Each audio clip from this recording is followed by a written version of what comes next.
দেখো পুচকিকেও নিয়ে আসছি, আজকে আমরা বাড়িতে যাব। তোমাদের সাথে কিছু শেয়ার করতে পারলাম না, কালকে পুচকিকে নিয়ে আসছিলাম। তো এখন আমরা রেডি হয়ে গেছি, এখন আমরা যাচ্ছি। এই দেখো আমিও রেডি হয়ে গেছি।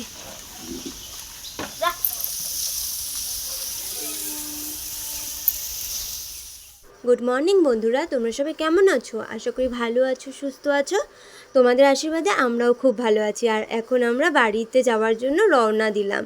তো দেখো আমি, ভাগ্নি আর আমার বর, আমরা তিনজনে মিলে যাচ্ছি।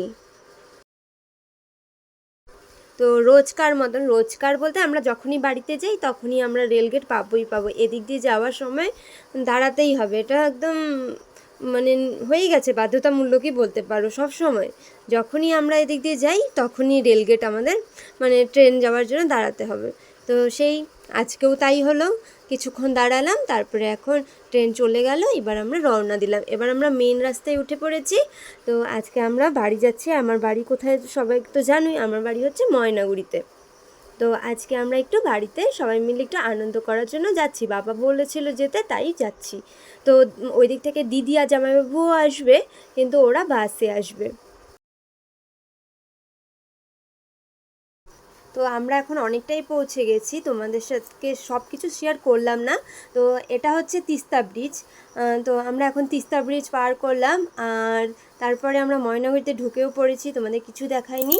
এটা হচ্ছে আমাদের বাড়ির সামনে, একদমই সামনে চলে এসেছি। আর এই জায়গাটা আমাদের খুবই ভালো লাগে, দেখো তোমরাও দেখতে পাচ্ছ, খুবই সুন্দর জায়গাটা। আর এই গাছগুলো দুই পাশ থেকে এত সুন্দর করে থাকে, খুব ভালো লাগে। আর আমরা বাড়িতেও পৌঁছে গেলাম।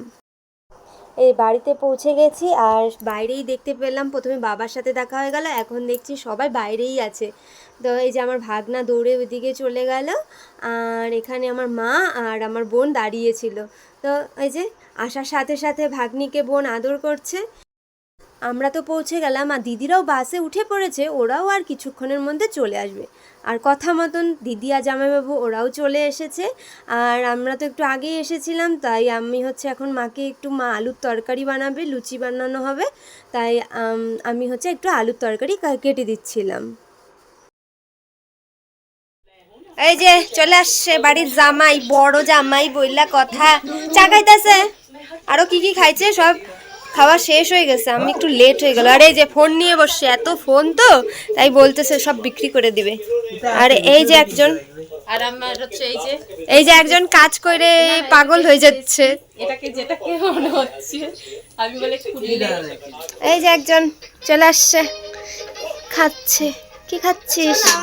চা খাচ্ছে। এই যে আমার সোনা পাপা, আর এটা হচ্ছে আমার সোনা মা। এখন আমি আর দিদি দুজনে মিলে লুচি বানাচ্ছিলাম, কিন্তু এই যে ভিডিওটা করাটা ঠিক মতন হয়নি। তো লুচি বানানো হয়ে গেছে, মা তো তরকারিটা বানিয়ে দিয়েছিল, আমি আর দিদি মিলে লুচিটা বানালাম, বানিয়ে এখন সবাইকে খেতে দিচ্ছি। এই যে এটা, এই পাশে আমার ভাগনা বসেছে, ভাগনার পাশে আমার ওটা হচ্ছে একটা ভাস্তি, ওর মাও আজকে আসবে, বৌদি। এটা হচ্ছে আমার ছোটো পিসির ঘরের ছেলের ঘরের মেয়ে, আমার ভাস্তি হয়। দেখো আজকে কি কি রান্না হয়েছে, এখানে হচ্ছে ডাল আর পাবদা মাছের ঝাল বানিয়েছে, সর্ষে দিয়ে পাবদা মাছ বানিয়েছে। আর এখানে হচ্ছে চিকেন, এখানে মাছের তেল দিয়ে আলু আর বেগুন দিয়ে করেছে। এর নিচে হচ্ছে পটল ভাজা, আর এটা হচ্ছে চাটনি। আজকে অনেক রকমের পদ রান্না করা হয়েছে। সকালের খাওয়া দাওয়ার পরে আমরা একদম একেবারে দুপুরের খাওয়া দাওয়াতে চলে আসলাম। তো মা কী কী রান্না করেছে তোমাদের তো দেখালামই, আর দিদি এখন সবার জন্য খাবারগুলো বেড়ে নিচ্ছিল।